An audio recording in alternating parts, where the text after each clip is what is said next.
We all know that Colorado brought in some elite level transfers, but where do they rank amongst the top transfers in college football? We'll talk about that and more on today's episode of Locked On Buffs. You are Locked On Buffs, your daily podcast on the Colorado Buffaloes. Part of the Locked On Podcast Network, your team every day.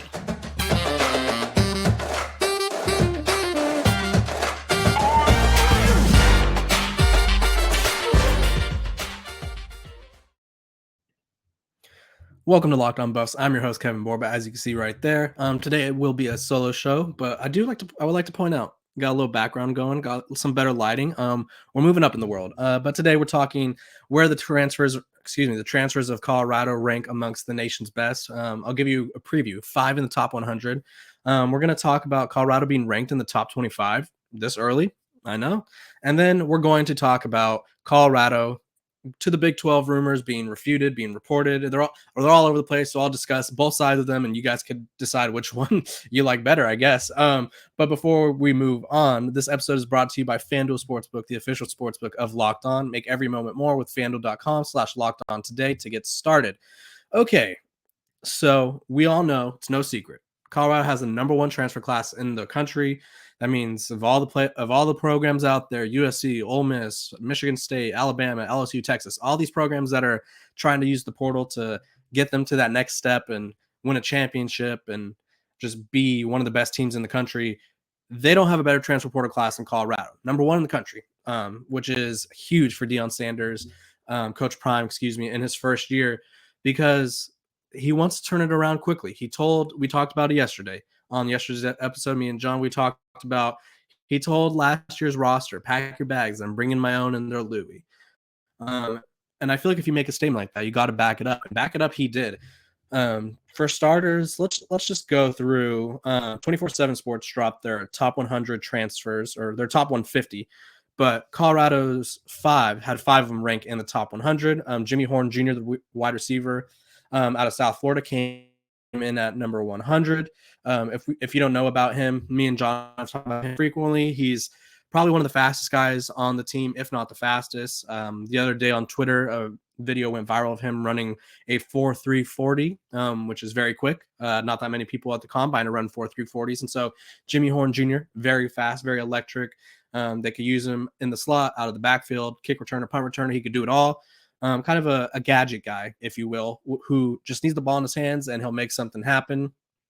Then you go up a few more spots to number 94, and there's Demoy Kennedy, the Alabama transfer, who has a relationship with new defensive line coach or defensive tackles coach Sal Sunseri. He recruited Demoy Kennedy to Alabama, and now maybe Kennedy recruited him to Colorado. I don't know. But in all seriousness, Kennedy is a super athletic linebacker that his athleticism precedes even some of the best athletes in college football. He took some running back snaps at Alabama. And Alabama is not typically a place where they're like, oh, we just don't have the depth at running back. They usually have 3, 4, 5, maybe 6 guys. I think I like to think of that viral picture all the time, where it's like Alvin Kamara, Derrick Henry, Kenyon Drake, who else? They had everybody. I feel like I'm missing someone. I don't even know, but they had like 4 NFL running backs in one picture. And it was just craziness. So for him to get some carries at running back at Alabama, it speaks to how athletic and savvy he is on the football field. But now he'll be leading the Colorado defense, or that's the expectation for him. They expect him to play middle linebacker, be that leader of the defense, kind of usher in that new style of defense that Charles Kelly, who also from Alabama, will be preaching to these young fellas. Moving up to number 29, they go 194, and then we just ascend to the top 30. We have Seydou Traore, who John talked about him because he covered him closely out of high school. Came from England, I believe I don't remember where, but he came from England. Went to Clearwater International in Florida, which is a school for a lot of international students. Started making major moves during his senior year of high school football, was kind of late to the high school, or was late to the high school football scene. So it wasn't heavily recruited. Only had, I want to say, like 5 or 6 offers. Ended up at Arkansas State. First year, okay, didn't really do much. Last year, though, he put on an absolute show and a clinic. He's a tight end, but he's a wide receiver Got wide receiver ball skills, tight end size. He's really a matchup nightmare. If you want your linebackers to try to cover him, they're too slow. If you want your safeties to try to cover him, they're too small. And so he's that perfect mix. We're really going to see, I think, the evolvement of Sean Lewis's offense because of him. Sean Lewis is already renowned, and that's the offensive coordinator of Colorado, already renowned as one of the best offensive minds in college football. But the past few seasons, I don't think his tight ends at Kent State have surpassed 10 catches. He likes to use wide receivers outside and in the slot. And so I think Shedeur Traore's talent, coming in as the number 29 transfer in the country. Yep, 29. I almost forgot the number real quick. Coming in as the number 29 transfer in the country, I think he'll kind of be like, you got to use me. I'm one of the best players in the country out here. And he's already been ranked by PFF as one of the best returning tight ends. And so Colorado's got a massive array of weapons at their disposal. Moving on to their next transfer that ranked extremely high. This will be the guy getting the ball to Traore. It's Shedeur Sanders. Came in at number 23 ahead of quarterbacks such as Colin Schlee, but behind quarterbacks like Sam Hartman who's at now Notre Dame. Let's see if there's any other top quarterbacks. Hudson Card to Purdue. Hudson Card, the Notre Dame transfer. He's only behind two transfers. Devin Leary, Kentucky was also ahead of him. So Shedeur ranked only behind a few guys, which, I mean, he's coming from the FCS level, and people like to compare him to Cam Ward, which is not it is a comparison that kind of makes sense because they both came from the FCS level, but very different play styles. Shedeur is much more methodical. Cam Ward reminds me of Johnny Manziel, where he has that just randomness spark of he can make magical plays happen when things break down, whereas Shedeur is much more methodical. He's got a huge arm, maybe one of the strongest arms in the country, and he can run, but it's not something that he will look to do. But yeah, he ranked as the number 23 transfer in the country, which we all know the expectations around him. Carl Reed from 24/7 Sports is expecting huge things from him. Same thing with RJ Young, who we will talk about a little bit later. And then you have to scroll all the way to the top of this list for Travis Hunter, the number one transfer in the country. Travis Hunter, the Colorado defensive back / wide receiver. He was the biggest get for Deion Sanders, sorry, I'm working on it. For Coach Prime this offseason. He could play both ways. He's expected to play a lot of defensive back. We'll see what his role on offense is because they have a lot of receivers. Plus, they go extremely fast, which me and John have been talking about. So we don't want you guys to be surprised if he doesn't get a lot of snaps on offense. It's just we're just expecting him to kind of be a leader on defense, be a catalyst on defense, and so they don't want him tired for the defensive side of the ball, would be my guess. But yes, Travis Hunter, number one, huge get by Coach Prime, who not only recruited him away from Florida State the first time coming out of high school, but he did so again in the transfer portal. Travis Hunter made it known that Florida State came after him again. So 5 transfers in the top 100, huge get for Colorado and Coach Prime. It just tells you about how big of an influence Coach Prime is and how many players want to play for him. But this is the midway point of the NBA season. It's here now, and it's the perfect time to download FanDuel, America's #1 sportsbook.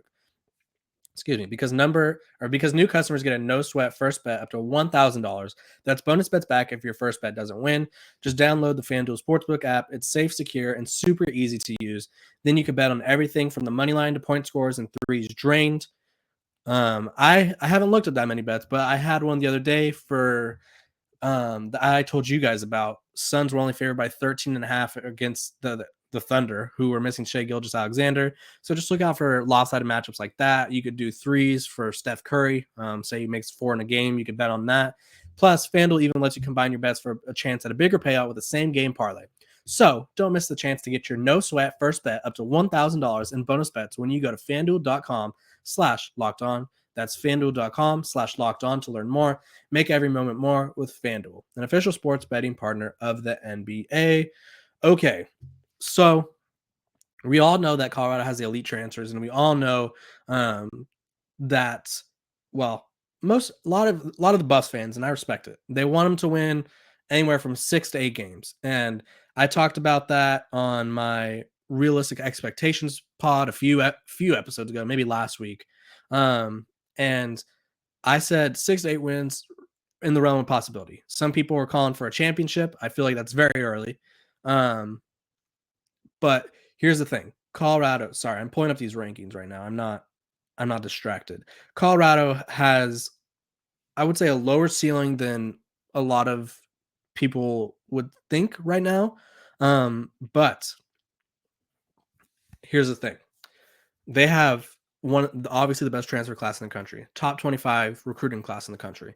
When I first wrote about Coach Prime and his effect on the program, my first article at Athlon actually, I compared him to Lincoln Riley at USC because USC, while they were a huge brand, blue blood of college football, they were in a similar situation. They had won 4 games, I think it was the year prior to Lincoln Riley, and so they obviously bring in a bunch of transfers, top quarterback, top receiver, edge rushers, all the hoopla, and they go from basement of the Pac-12 to they're in the Pac-12 championship. They were maybe one loss away. They don't blow a 20-point lead or whatever it was against Utah, and they're in the playoff probably. So a lot of people, and I said Coach Prime has a chance to do that. It's just we're going to have to see all of his talent come together. And he has an amazing staff. And so I think each day that goes by, it just seems more likely that Colorado is going to surprise people. And they surprised me the other day because RJ Young, who's with Fox Sports, released his pre-spring top 25. And so you're okay, whatever. Usually Colorado hasn't been in these as of late. So he goes Georgia, Michigan, Ohio State, USC, Tennessee, Alabama. Those are your top 6. Then Penn State, Florida State, Utah, Clemson, Washington, Notre Dame, Kansas State, TCU, Oregon, Wisconsin, UCLA, LSU at number 18, Oregon State at number 19. A lot of Pac-12 teams. The Pac-12 is absolutely juiced this next year, which is also why people were expecting Coach Prime's squad to lose some games because they have a tough schedule. They have a tough schedule coming up, but RJ Young has Colorado ranked, as the number 20 team in the country in his pre-spring top 25, ahead of teams like Oklahoma, Iowa, Kansas, Texas, and Texas Tech. That's a huge deal for Colorado. I think a lot of people, there was 3 phases of this Colorado hype. Coach Prime gets hired. Everybody on social media loves it. It's a great hire. I mean, I still love the hire myself. I think he's going to do great things at Colorado. And even in year 1, he's already recruiting a juggernaut, and they've yet to see anything on the field. But everybody loves the hire. It's a great hire. It's transcendent. Colorado just became the coolest brand in college football. Step 2. Now I'll call that the honeymoon phase. This little space in between. We'll call that the honeymoon phase. Step 2, people like Paul Feinbaum, the Vegas odds makers, they start the kind of usher in the doubting of Colorado. Paul Feinbaum said he doesn't know if Coach Prime is going to have any success at Colorado, fully expects him to kind of plummet and fail there. And then the odds makers, 17.5-point dogs to TCU in week 1, 7-point dogs to Nebraska week 2. And so now it's like we went from everybody's loving this Colorado experience to now it's like, okay, but for real, they've kind of had too much attention now. So let's kind of get them down here. We don't need them having all this hype. And so everybody's kind of bringing them back down to earth. And now we're back at step 3, which this step is only because spring ball is coming. I also think it's because Colorado's added a couple more transfers, or I think one more transfer since the Paul Feinbaum stuff.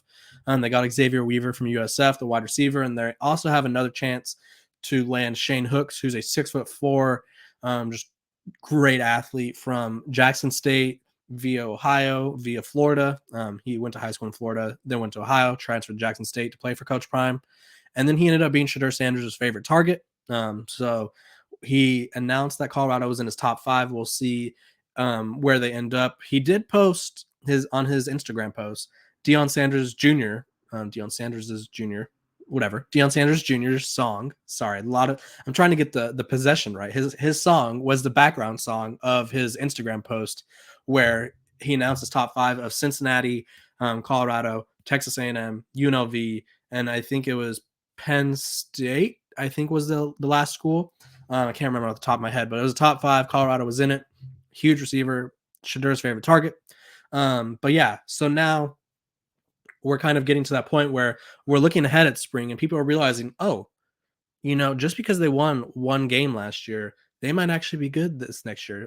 Just because they didn't have a great season, which isn't that shocking. I think the very first thing, and people were getting on me on yesterday when I said we saw Coach Prime humanized during his interview with the Pivot podcast. I was saying he's humanized because most of the time that people see him on social media or wherever it may be, it is due to him having like not a hot take, but a hot take like phrase. So whether it's pack your bags, I'm bringing my own, and they're Louis, that went viral on Twitter for a week. People talked about it endlessly. People talked about if it was disrespectful. What else? He talked about trying to. He just talks about like Shedeur Sanders. Excuse me, that's what I was thinking of. Shedeur Sanders. This is your quarterback. Everybody say hello. Introduced Shedeur Sanders as Colorado starting quarterback before he had even entered the transfer portal, and B, I don't even think Jackson State had played their cricket bowl game yet. So he just gets a lot of attention for, I guess, saying things that the general public does not appreciate. Now, I'm not saying he doesn't have great things to say because he is a great person. One of the major reasons he took the Colorado job was so he could change the lives of a lot of people as well as himself. And so, career-wise, he was able to help 3 trainers, his high school friend and college friend. And so a lot of people are reaping the rewards of him being at Colorado. But we were getting to this point where everybody was hating on him, and now we're breaking down the spring rosters, and it's like, you know what? Coach Prime brought in a great staff. Sean Lewis, great offensive mind. Charles Kelly, great defensive mind. South Cincinnati, another great defensive mind from the Nick Saban tree. He has a lot of coaches with NFL experience. He has a lot of coaches with college proven experience, and people are now starting to realize, and I think RJ Young is probably at the forefront of this, that Colorado has a chance to be really special this next season, even despite their tough schedule. But yes, I think it's gonna be huge. The spring game, April 22nd, is gonna be massive. I hope to see you guys out there. But yeah, I think Colorado has a lot of big things coming their way. They have another chance to land another one of the top transfer receiver. And there's a second transfer portal window coming up in after spring ball where they could shore up the trenches. I think that's my biggest concern about them is the trenches, just because it's a lot of new pieces. I'm not so worried about the defense line, but more so the offensive line. We just don't know about a lot of them. So we'll see during spring ball. But before we move on, I want to thank you guys for making Locked On Buffs your first listen every day. Make sure to check out our brand new podcast, Locked On College Basketball. Everything you need to know about college basketball in one place, plus hear from big name experts, insiders, coaches, and players. Locked On College Basketball, available on YouTube and wherever you get your podcasts. Again, we want to thank you over here at Locked On Buffs for making us your first listen of the day. We're really enjoying the discussions we have on YouTube. Even if we disagree, it's okay to have some discussions. I think yesterday I got called a hater. I'm not a hater, I promise.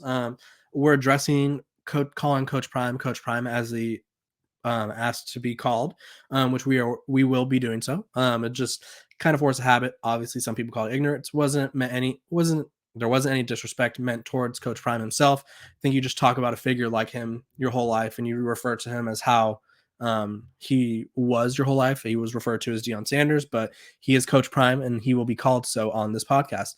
Moving on, last topic of the day. Colorado to the Big 12. Is it happening? Is it not? Let me give you a breakdown of what's going on these past 2 weeks. Last week, I think it was CBS Sports reports Colorado, Arizona, Arizona State, Utah. Big 12's in constant communication with them. That's why I had Josh Neighbors on, I think it was Wednesday's episode, to discuss how Colorado fits into the Big 12, why the Big 12 makes sense for them, and why the Big 12 maybe makes sense for retaining Coach Prime long term. But either way, Colorado to the Big 12. Rumors are swirling. Then the Pac-12 conference their CEO group had a meeting on Tuesday of this week, and they were discussing their future plans. Reports come out. All 10 programs they're bought in. They're sticking together. Well, all of a sudden, there's a rumor. Well, not a rumor. It was leaked by or reported by. Not sure if it was leaked, but I'm going to say it was reported first by College Football Reddit's Twitter, which is one of the biggest Twitters out there, that the Colorado regents were meeting, which the subject line for the meeting was, I think it was discuss future or legal matters with the Pac-12. So this led many people to kind of kickstarting the Colorado to the Big 12 rumors. That's why I had Josh Neighbors on to kind of discuss what it absolutely meant. And we came to the conclusion that one, even if Colorado does in fact want to leave to the Big 12, they have to have a public hearing or voting to get to the Big 12. So it's not like they could just do this behind closed doors and one day they're like, yep, we're out. And then, last week too, I also talked about Colorado State coming to the Pac-12 to kind of make the Rocky Mountain Showdown a Pac-12 game, which would have been interesting. So storylines all over the place, but what you need to know, Colorado to the Big 12. Pac-12 is sticking together. Colorado is having a UC Regents meeting, or a Colorado Regents meeting. Sorry, I'm used to the UC Berkeley system, Regents. Colorado's having a Regents meeting. Then, let's see, today is Friday. So I want to say yesterday, the day before, I think yesterday, Dennis Dodd of CBS Sports reports again, Brett Yormark, got it correct, guys. I don't know why I was saying Yormark the other day. Yormark, having a meeting with the 4 corner schools, or not a meeting, but constant communication with the 4 corner schools. They're planning to leave. They're just waiting for the Pac-12 deal to underwhelm, and then they're jumping to the Big 12. Well, last night, as I was doing my Stanford coverage of their basketball game, I'm scrolling through Twitter, and Utah's athletic director quote tweeted Dennis Dodd's report and said, "Oh brother," or "Oh my," or something like that to refute, like, that's not happening. Like, what are you saying? Let me pull it up just so I could get the exact phrase of what he said. He said, so Dennis Dodd article's title says, Big 12 readies to pounce on 4 corner schools as doubt creeps in about Pac-12's viability. Mark Harlan, the AD of Utah, goes, "Give me a break." That's his quote tweet. His tweet has gone absolutely insane ever since, nearly 1 million views on it. And then Stuart Mandel, the Athletic, I think there's especially in the expansion and conference realignment space, it's getting very, how do I say, it's getting toxic. I'll just say what it is. I'll call a spade a spade. It's getting toxic out there. Everybody wants to be the person with the inside sources. People take up every opportunity to say someone's wrong, and so it's just getting very toxic. And I'm not saying Stuart Mandel is getting toxic, but someone tweeted to him and was like, "Why did they keep reposting the same article every week to kind of like this conspiracy is that the Big 12 is kind of feeding CBS this information, so that way they're just hoping that one week it's eventually going to sink the Pac-12." But either way, Colorado, if we're going based off of I feel like Colorado to the Big 12 will only happen if the Pac-12's deal severely underwhelms. There's still multiple more steps that Colorado has to go through to get to the Big 12. But yeah, I just wanted to give you guys like an update of where we stand. It went from Colorado, the Pac-12 is fine, the Big 12 is coming in, Pac-12 is again fine. And so I think what you need to know is Colorado is going to remain in the Pac-12 until, like, say the Pac-12 gets their deal done. It's not great. And Colorado can make more in the Big 12, then I could see them leaving. A lot of the Big 12 fans are in my mention saying Colorado should come to the Big 12 for less money. And it's like, if they can make more money in the Pac-12, why would they do that? Like, is this Pac-12 current deal a temporary thing? I'm not saying no. So I get that point of the argument. But will Colorado leave to take a haircut, a budget cut, if you will, just for the sake of being in the Big 12? Not sure. That doesn't really do them any good. But yes, Colorado is again linked to the Big 12. We're going to see what happens every day. I feel like there's something new. So by the time Monday's episode comes out, I'm sure there will be a new insight. But again, for Colorado to go to the Big 12, they have to have a Regents meeting, and it has to be public. They could talk about that they want to go through with it behind closed doors, but in order for the meeting to happen, it does have to be public. So we will discuss that as it comes up. I don't want to be giving you guys any false information. I do want to thank you guys for making Locked On Buffs your first listen today. For your second listen, check out a brand new podcast, Locked On College Basketball. Experts Isaac Schott and Andy Patton bring you everything you need to know on and off the court. Plus, hear from make-name experts, coaches, and players through the basketball landscape. Locked On College Basketball, available on YouTube and wherever you get your podcast. I want to thank you guys again for making Locked On Buffs your favorite podcast listen. Thanks for all the likes, subscribes, comments. I appreciate the comments. I appreciate the Discord down there, the discussions. I'm welcome to it. We could talk anything from my haircut to what you guys think about the show. I love to debate with you guys, and maybe if you guys have questions, shoot them my way, and we could talk about it on future episodes. But just know, Coach Prime and the Buffs, they got a top transfer class. They're already getting some top 25 nods. It's going to be an interesting season, to say the least. I think they're going to pull off some surprises. We have a very cool interview with the recruit coming up next week, a Colorado quarterback target. So make sure to stay dialed in, subscribe, whatever, to follow us, and so that way you can see it. Again, I'm Kevin Borba. This is Locked on Buffs. I appreciate you guys. Love you guys. Got the background, got the better lighting. Hopefully you guys like my background. We will see you guys on Monday. Have a great weekend, and make sure to share this with your friends.